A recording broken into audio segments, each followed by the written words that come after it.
Hello दोस्तों, welcome back to my channel. कैसे हैं आप लोग? आई होप कि आप सभी अच्छे होंगे।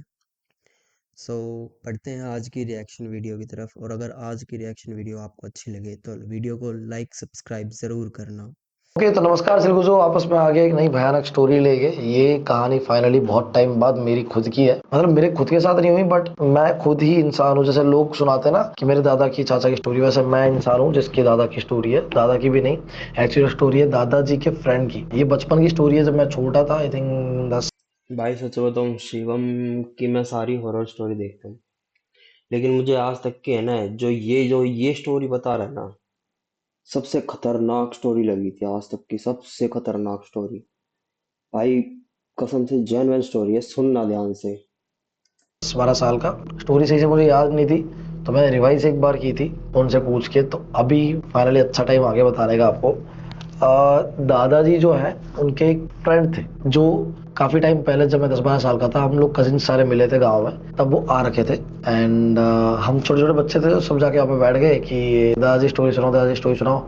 तो वो ना आए थे, मतलब जब भी आते थे तो स्टोरी सुना देते, अलग अलग स्टोरीज। कभी किसी ने क्या करा, कुछ ने कैसे पूजा पाठ किए, भूत कैसे होता है, ऐसे इन भूतों की स्टोरी सुनने में मजा आता है बच्चों को। तो हमने उनसे इंसिस्ट किया कि एक स्टोरी सुनाओ प्लीज, बहुत अच्छी स्टोरी सुनाओ, ऐसी स्टोरी जो ना एकदम सबसे लाइफ की सबसे भयंकर स्टोरी हो आज तक, मतलब ऐसा हो कि आपके हाथ पैर कांप गए हो, ये ऐसा केस आपसे आपके साथ बना ही ना हो। सो बेसिकली लाइफ का सबसे भयानक किस्सा सुनाने को कहा। और सच में उनने जो सुनाया वो आज तक का मेरा सुना हुआ सबसे सबसे डरावना किस्सा है। एक्चुअली हुआ ऐसा कि वो जो दादाजी के जो फ्रेंड है मेरे, उनके पापा जो थे, वो गांव के बहुत जाने माने पंडित थे। बहुत मतलब बहुत ही ज्यादा। उनका स्पेशलिटी इस चीज में थी, भूतों को भगाना, भूतों के अगेंस्ट लड़ना, जिन वगैरह को लड़ना, लोगों के अंदर से आत्मा निकालना, इन चीजों का मेन इनका काम था, सबसे मेन। भाई मतलब सच में आसपास के पड़ोस के गांव में जेन्युइन भी अगर स्टोरी किसी है को यार। भूत जिन इन चीजों को निकालना होता था तो उनको याद करते थे, या तो फिर उनके असिस्टेंट जाते थे। तो मतलब मेनली कारोबार सारा यही था कि भूतों से लड़ना है। तो उनके जो बेटे थे, उनके पास भी वारसागत चीज आई, और वो भी यही चीज करते थे। बहुत पहुंचे हुए थे वो भी, अपने पापा की तरह तो नहीं, लेकिन हाँ वो इसी राह पे थे। तो ये जो केस हुआ इनके साथ में, वो एक्चुअली हुआ इस तरह से कि इनके पास के ही गांव में एक आदमी था जिसका नाम था अनिल। उसका नया बच्चा हुआ था, 3 दिन का सिर्फ बच्चा था उसका। उसकी वाइफ थी, तीनों रहते थे साथ में।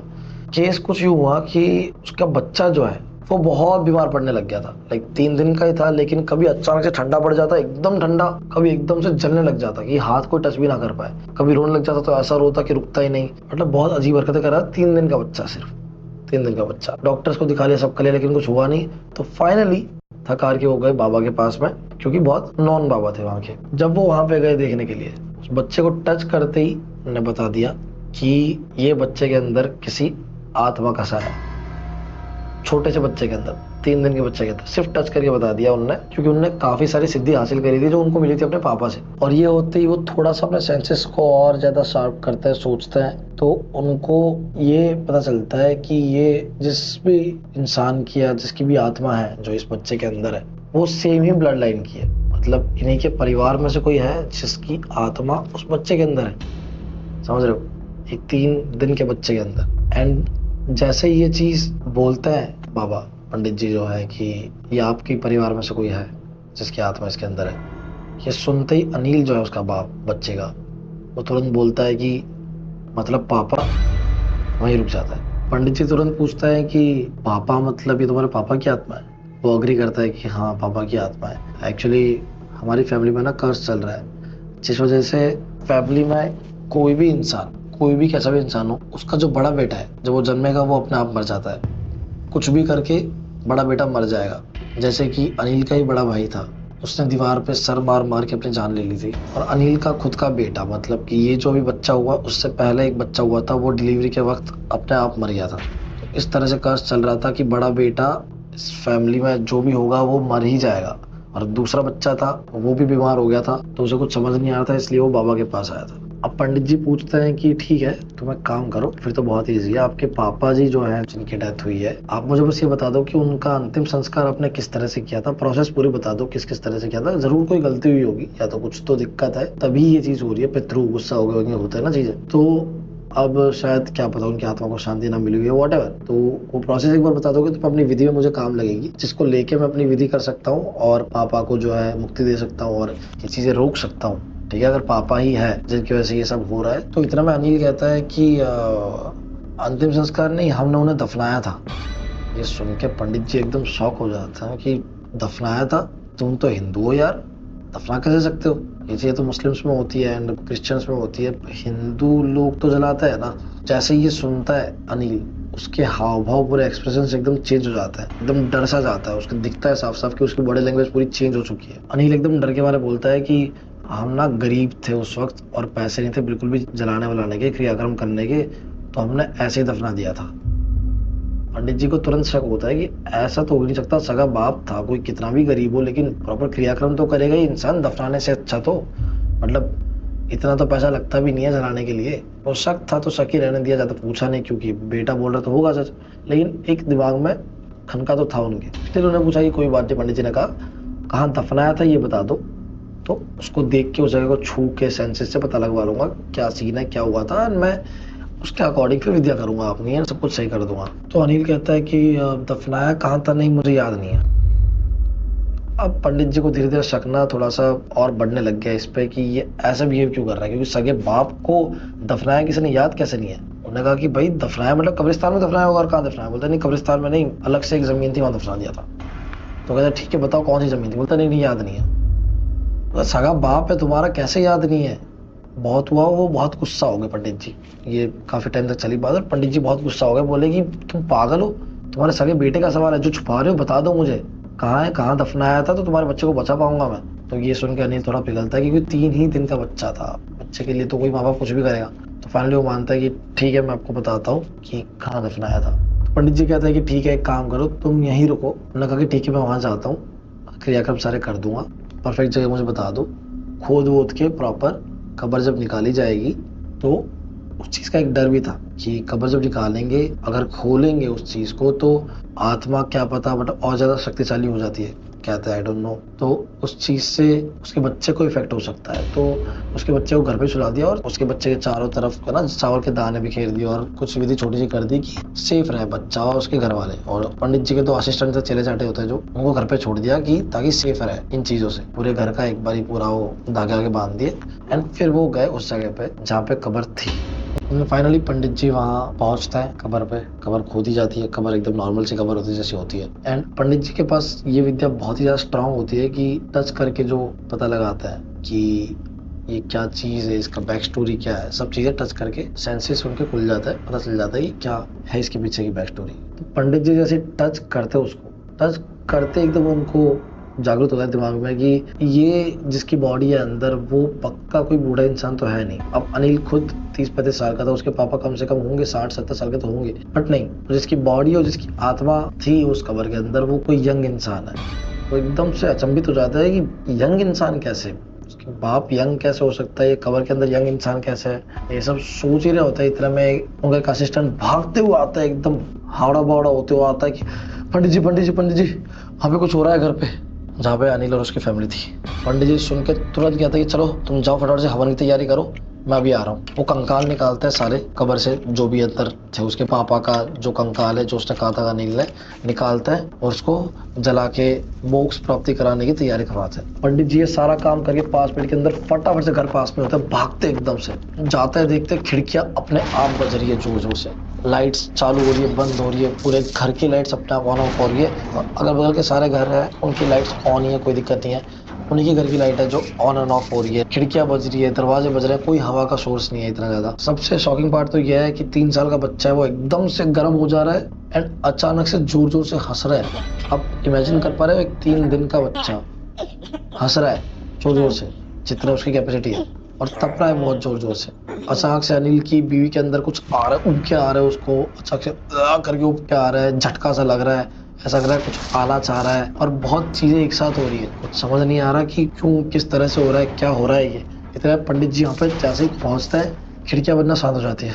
ऑल्सो जब पंडित जी जैसे कि पंडित जी ने कब्र टच की थी, अचानक से उन्हें हवा का भटका सा महसूस हुआ था, उन्हें पता चल गया था कि जो आत्मा है वो जो भी है, जो भी आत्मा थी कब्र के अंदर वो एकदम से गई है। बट उनके लिए इतनी बड़ी बात थी नहीं क्योंकि ऑलरेडी उन्होंने ये केस सॉल्व कर रखे थे। बट ये फील हो गया था कि वो स्ट्रांग आत्मा है बहुत ज्यादा। अब बाप की आत्मा इतनी ज्यादा स्ट्रांग क्यों है और वो अपनी फैमिली के साथ बुरा क्यों करना चाह रहा है, ये उनको समझ नहीं आ रहा था। बट अचानक से इतना कुछ हो गया, वो भागते हुए आए, घर पे एंड उन्होंने देखा ये सारा होते हुए, लेकिन वो कूल थे, काम थे, उन्होंने बहुत सारे ऐसे केसेस ऑलरेडी देख रखे थे। तो आते ही उन्होंने सारे जितनी भी हवन की सामग्री तैयारी थी, चेले चाटों को बिठाया, हवन शुरू कर दिया। जाते ही अपना मंत्र अंतर पढ़ के जैसे ही वो बबूत या जो भी था वो हवन कुंड में ऐसा फेंका, अचानक से खिड़की दरवाजे बजना धीरे धीरे शांत हो गई। अब पंडित जी कंटिन्यू कर रहे हैं हवन, 10-15 मिनट हो गई। यहाँ उनका बच्चा है उसकी बीवी के गोद में, ठीक है, चेले चाटे उनके सामने बैठे हुए हैं, वो भी मंत्र पढ़ रहे हैं कुछ ना कुछ। एंड अनिल उनके चेले चाटों के पीछे खड़ा है, मतलब पंडित जी के सामने दिख रहा है, टेंशन में बहुत ज्यादा सोच रहा है। 10-15 मिनट हुई, वो पढ़ रहे एंड एंड होने ही वाला था। उन्होंने लास्ट में जब किया, जैसे ही वो एकदम हुआ, आग का भपका सा आया, अनिल घबरा के सीधा सिर्फ इतना ही बोल पाता है, भैया। एंड तुरंत वो हवा सीधी गई, उड़ती हुई फील हुई सबको, एकदम से गई अनिल के अंदर, उसे झटका लगा, वो उल्टा मुड़ा और बहुत तेज भागा। दीवार की साइड में टेबल था, कोने पे जाके जोर से 4 बार सर मारा, अपना सर फोड़ दिया और वहीं मर गया। जैसे ही उसकी वाइफ ने देखा कि उसके पति 4 बार सर मार के अपना सर फोड़ लिया है, मर चुका है, नीचे गिर चुका है, मतलब इतनी खतरनाक हालत थी, पूरा फट चुका था, इंसान बचेगा ही नहीं। उसकी बीवी बहुत जोर से चिल्लाई, रोते हुए चिल्लाते हुए उसके पास गई। जैसे उसके पास पहुंची, उसको उठाने की कोशिश की, अचानक से अनिल की वापस आँख खुली और वो एकदम से खड़ा हो गया। अब आप इमेजिन करो, हवन चल रहा है, अंधेरी सी रात है, उसका सर पूरा फटा हुआ है, खून खून हो रखा है, यहाँ से मांस पूरा फटा हुआ अंदर तक दिख रहा है। वो खड़ा हो गया अचानक से। अब ये चीज़ भी आपको याद दिला दूं कि मैंने आपको पहले ही बताया था, उसके भैया जो थे उनने भी 4 बार अपना सर मार के अपनी जान दी थी। एंड इसने ही भैया बोलने के बाद सेम चीज़ की। ये थोड़ा बहुत समझ आ गया था कि शायद उसके भाई की ही आत्मा है जो अंदर आई है इस बार, बट वो क्यों ऐसा कर रही है। वो एकदम से उठा, आँख एकदम चौड़ी चौड़ी थी, घूर के बोला अपनी बीवी को, चले जाओ, तुम्हारी भलाई के लिए कर रहा हूँ, तुम्हें पता है तुम्हारी भलाई के लिए कर रहा हूँ, तुम्हें मार रहा हूँ मैं, लेकिन तुम्हारी भलाई के लिए मार रहा हूँ। इतना बोलते ही पंडित जी का आखिरी हवन कंप्लीट होता है एंड अचानक से वो बेहोश होता है। उसके अंदर से वो जो भपका था हवा का, एकदम से बाहर निकलता है, हवा में गायब हो जाता है। ये सब होने के बाद में अनिल वापस वहीं पे मर जाता है। वो रात बहुत बुरी जाती है, रोना धोना होता है ऑब्वियसली, लेकिन पंडित जी कहते हैं कि इसको अंतिम संस्कार करता है इसका, वरना ये भी भटकेगा इसी तरह। उसकी वाइफ कहती है कि नहीं, इसका अंतिम संस्कार इसको जला के नहीं करेंगे, इसको दफनाना है। पंडित जी कहते हैं दफनाना है, क्यों? तो कहती है कि एक्चुअली ऐसा है कि इनकी विश थी ये हर बार कहते थे कि जब मैं मरूंगा तो मुझे अपने भाई के बगल में ही दफनाना, मेरी सबसे बड़ी एक ही इच्छा है, बस मुझे अपने भाई के बगल में दफनाना है और कुछ नहीं। तो पंडित जी ने कहा ठीक है, अगर इच्छा है तो पूरी करनी पड़ेगी, वरना अगर आत्मा की इच्छा पूरी नहीं करोगे तो वापस आएगी। उन्होंने कहा चलो कोई बात नहीं, ठीक है। तो अब दफनाने के लिए वो चले जाते होते ही वो खोदने वाले वहां पे जाते हैं। अब वो खोदते हैं, एक्चुअली वो बताना भूल गया, वो जो कब्र जो थी जो पहले खोदी थी वो पापा की नहीं थी, वो भाई की थी, इसीलिए वो यंग आत्माओं ने फील हुई थी पंडित जी को। तो बेसिकली चेले चाटे वापस खोदना स्टार्ट करते, क्योंकि बारिश हो गई थी उस रात को, तो गड्ढा अड्डा भर गया था, सब कुछ वापस जमीन समतल हो गई थी। गिलपिली जमीन थी तो अपने आप जल्दी से खुदती है, ठीक है, बारिश की वजह से खुदते खोदते हैं। एंड ये बेसिकली अनिल की जो बॉडी थी उसको उसके भाई की ही कबर के अंदर दफनाने वाले थे। अब भाई को तो बॉक्स भर्ती करवा चुके थे ऑलरेडी, तो कबर तो खाली थी, अनिल को उस कबर में डालने वाले होते हैं। बट खुदते खुदते एक चेला होता है, उसे फील होता है कि पंडित जी ये कबर जो है इसके नीचे ना खुद नहीं रहा, कुछ आवाज आ रही है। तो पंडित जी कहते हैं क्या होगा, जमीन ही तो है और क्या है। बोलते हैं नहीं आवाज आ रही है कुछ लकड़े जैसी। तो दोनों चेले चाटे खोदते और ज्यादा ट्राई करते हैं, तो वहां पे से निकलती है एक और कबर। इस बार ये कबर जो है वो बड़ी वियर्ड होती है, क्योंकि सपोज उसके भाई की कबर यूं थी तो उसके नीचे जो कबर थी वो कुछ इस तरह से नीचे की साइड, मतलब कि क्रॉस का साइन बना रही थी, प्रॉपर क्रॉस का साइन जो क्रिश्चियन लोगों का होता है। एंड गेस व्हाट, वो जो नीचे कबर थी वो कितने ही फीट की होगी, इंसान 5-6 फीट का होता है, वो कबर थी कम से कम 12-13 फीट की। अब ना वो कबर जैसे दिखती है, सबका ना एकदम नेगेटिव सा माहौल हो जाता है, सबको गंदा सा फील आता है, एकदम वाइब होती है ना, चेंज हो जाते हैं सडनली, माहौल चेंज हो जाता है, अगल बगल के लोग, ऐसा लगता है कि बस ऐसे निकल जाए इस जगह से, दूर भाग जाए कुछ करके, अजीब से विजन आने लग जाता है। एंड ये सब हो रहा होता है तो पंडित जी ना टच करते हैं, अपने सेंसेस की पावर यूज करने के लिए टच करते हैं उस कबर को। एंड जैसे ही टच करते हैं एकदम झटका लगता है, वो पीछे जाके गिरता है।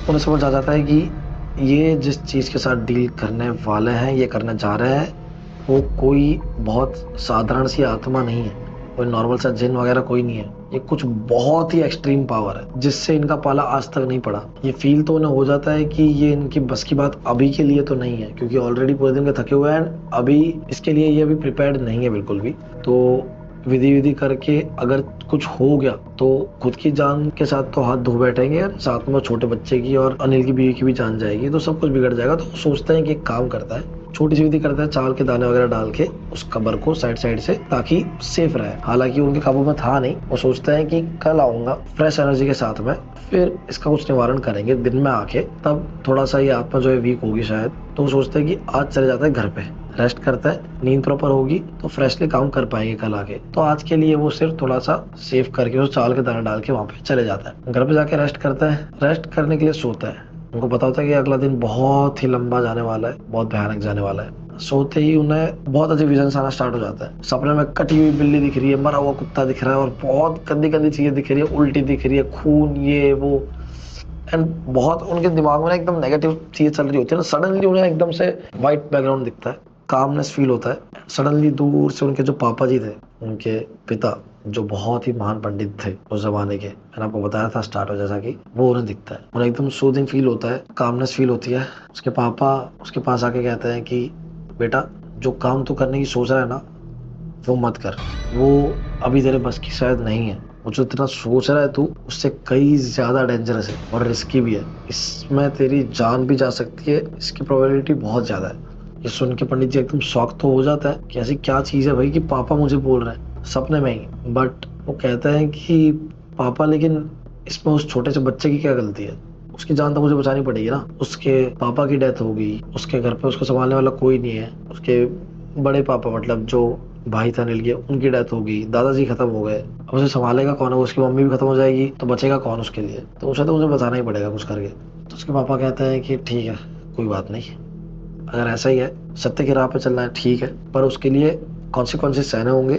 और अगर कल तुम्हें उसे सामना करना है उसका, तो सुबह जल्दी 4 बजे जाओ, ब्रह्म मुहूर्त होगा। ब्रह्म मुहूर्त के अंदर ही तुम्हें जाके सबसे पहले रामायण का पाठ करना है। रामायण का पाठ 2 घंटे के अंदर कंप्लीट करना है, पूरी रामायण का पाठ, सब कुछ, ताकि वहाँ का माहौल जो है नेगेटिव से थोड़ा सा पॉजिटिव हो। उसके बाद में तुम अपना क्रियाक्रम कर सकते हो, कि बहुत ही ज़्यादा स्ट्रांग आत्मा जिसकी भी है, और जो भी क्रिएचर जो भी है, वो मानते हैं उस चीज़ को। उसमें ब्रह्म मुहूर्त में उठते हैं एंड पहले 4 बजे जाके रामायण का पाठ करना स्टार्ट कर देता है। 2 घंटे के अंदर वो पूरी रामायण का पाठ करता है। अब रामायण वगैरह सारी पढ़ ली गई, माहौल नेगेटिव से धीरे धीरे पॉजिटिव हो रहा था। सुबह होने वाली थी, धीरे धीरे थोड़ी सी किरणें आ रही थी, अंधेरा ही था, सब कुछ अंधेरा ही था, किरणें आना स्टार्ट होने ही वाली थी, बस ठंड का माहौल था, तो दिन थोड़ा लेट होता है। हवन करने के लिए उनने सारी सामग्री रेडी रखी थी उनके सामने, कबर के जस्ट सामने, कि कुछ भी हो। उनको पता था कि बहुत ही कुछ नेगेटिव और बहुत ही स्ट्रांग चीज है उसके अंदर। तो प्रिपरेशन इतनी ज्यादा थी कि उनने 2 की जगह 10-15 कम से कम चेले चाटे पे रखे थे अगल बगल में, और हर चीज, कंकाल की खोपड़ी से लेके मोड़ी, नारियल, ये वो, की वो क्रिएचर जहां से भी आया उसे कहीं भी कैद कर सके। चाहे नारियल के अंदर, वहां से निकला तो उसके अंदर, वहां से निकला तो उसके अंदर। असिस्टेंट जो लोग हैं, चेले चाटे जो लोग असिस्टेंट, वो कहीं पे कुछ कर सके, सब कुछ प्रिपेयर था कि कहीं से भी कुछ भी हो जाए, वो छूट के जाना नहीं चाहिए। और माहौल भी पूरा सेट था, पॉजिटिव हो चुका था, तो सब कुछ तैयार था कि अब प्रॉपर युद्ध में उतरा जा सकता है। सबको पता था कि इसके अंदर जो भी है वो बहुत स्ट्रांग है, क्योंकि पंडित जी ने आज तक इस लेवल का कभी कुछ नहीं किया था। उनके लिए बाएं हाथ का खेल था छोटे मोटे आत्माएं जिन निकालना, तो लेकिन ये कुछ बहुत ही बड़ा था, सबको पता था। हाँ, फाइनली वक्त आता है, कब्र को खोलने का आदेश दिया जाता है पंडित जी के द्वारा। पीछे से 2 बंदे आते हैं। एक्चुअली उसमें लॉक होता है बहुत भयंकर, वो इतनी इजी नॉर्मल कवर नहीं होती, बहुत खतरनाक लॉक होता है, जिसे खोलना ही बहुत मुश्किल होता है। उसे खोलने में ही कम से कम 15-20 मिनट जाते हैं, आधा घंटा। चेन से बांध रखा है, साकड़ बांध रखी है, ऊपर लॉक्स पे लॉक्स पे लॉक्स, जैसे कोई बहुत ही बड़ी चीज है। कब्र के अंदर कौन लॉक लगाता है? ऐसी क्या चीज है कब्र के अंदर लॉक लगाना पड़ जाए? एक मुर्दे के लिए लॉक कौन लगाएगा? लेकिन इतनी ज्यादा सेफ्टी के साथ उसको बांध रखा था कि पूछो मत। पूरी लपेटी हुई थी कि बच्चे खुल ना जाए कुछ तरह से। पंडित जी समझ गए थे कि जरूर किसी ने जिसने बांधा है, बहुत स्ट्रांग इंसान खुद भी है, किसको कैद किया है। फिर फाइनली सारा लॉक खुलता है एंड 2 चले चाटे रस्से से उसे खींचता है। जैसे ही आप देखिएगा उस ताबूत का, उस कब्र का गेट खुलता है, सब शांत। अचानक से एक अजीब सी शांति पूरे वातावरण में घुल जाती है, एकदम शांत। दूर से एक आवाज आती है एकदम चिल्लाने की, कुत्ते की, म्याऊं, म्याऊं करके एकदम से आते हैं। पे करके कुत्ते के बिलबिलाता है। अगर उसको लात मारोगे तो गंदी जमीन है, कीचड़ कीचड़ लगा हुआ है, वहां पे घसीटता हुआ कुत्ता आता है एकदम से, बहुत तेज चिल्लाते हुए, घसीटते हुए एकदम स्पीड में। कितनी आप स्पीड पकड़ सकते हो, जितनी ज्यादा हो सकती है उतनी स्पीड में सूं करके आता है दूर से, अपने आप खिंचा हुआ आ रहा है। एंड एक टाइम बाद वो हवा में से फ्लाई करता है, जैसे कोई खींच रहा है बहुत स्पीडों से, सूं करके आता है, एकदम फटाक से आता है, कब्र के किनारे पे ऐसे लगता है जोर से। वो इतनी स्पीड में होता है कि कुत्ते के दो हिस्से हो जाते हैं और फट जाता है पूरा। उसका पूरा खून जो है कुत्ते का, वो कब्र में बीचों बीच गिरता है। और वो गिरता है किस चीज के ऊपर, लोग खड़े होकर जाते हैं देखने के लिए, वो गिरता है क्रिएचर के ऊपर। वो क्रिएचर इतना भयानक, इतना ज्यादा डरावना था। इससे ज्यादा भयानक चीज पंडित जी ने कहा कि उन्होंने जिंदगी में नहीं देखी थी। उन्होंने इतने केसेस सॉल्व किए, इतना कुछ देख लिया दुनिया में, लेकिन इससे ज्यादा भयानक क्रिएचर, क्रिएचर इसलिए बोल रहा हूँ क्योंकि ना वो भगवान, ना शैतान, ना जिन, ना इतनी कुछ नहीं था, वो सब चीज का मिक्सर, अजीब सी शक्ल का क्रिएचर था कोई, जिसे बनाया इस चीज को, बहुत वियर्ड। पंडित जी उसके शक्ल को डिस्क्राइब करने से डर रहे थे, उसकी पूरी बनावट को डिस्क्राइब करने से डर रहे थे। उनको ये डर था कि अगर वो अभी डिस्क्राइब करें तो कहीं उनके साथ इतना कुछ बुरा ना हो जाए। वो चीज होने के इतने टाइम बाद भी उस चीज से वो डर रहे थे। लेकिन थोड़ा सा पंडित जी ने बताया, ज्यादा तो नहीं, कि वो कहते हैं कि वो क्रिएचर इतना भयानक था, उसको अगर देख लो तो आपके रातों की नींद उड़ जाए, आप सालों साल सो ना पाओ। वो पंडित जी जिन्होंने ये चीजें ऑलरेडी देख रखी है, वो आज तक इससे हॉन्ट होता है। कहते हैं कि वो क्रिएचर की एक आंख इतनी बड़ी थी कि पूरा मेरा पंजा आ जाए, और एक आंख इतनी छोटी थी कि मेरी उंगली के बराबर। पूरी बनावट ही बहुत अजीब थी, अजीब अजीब जगह से बाल निकल रहे हैं, रुआटे निकल रहे हैं, कहीं से हाथ निकल रहा है, बहुत अजीब चीज। अब पूरा उनने नहीं बताया, बट थोड़ी बहुत जो आग की चीज बताई थी वो सुन के ही मैं तो चक्कर खा गया। मैं कहा ये क्या बोल रहे हो आप, मैंने देखा कैसे, इतना भयानक क्रिएचर था वो क्या था कुछ नहीं पता, उसको क्या नाम दे वो आज तक नहीं पता, बट वो क्रिएचर था कुछ बहुत गंदा। इसके ऊपर खूनम खून हो गया पूरा वो, और वो खून की स्मेल से वो क्रिएचर जागा सबके सामने।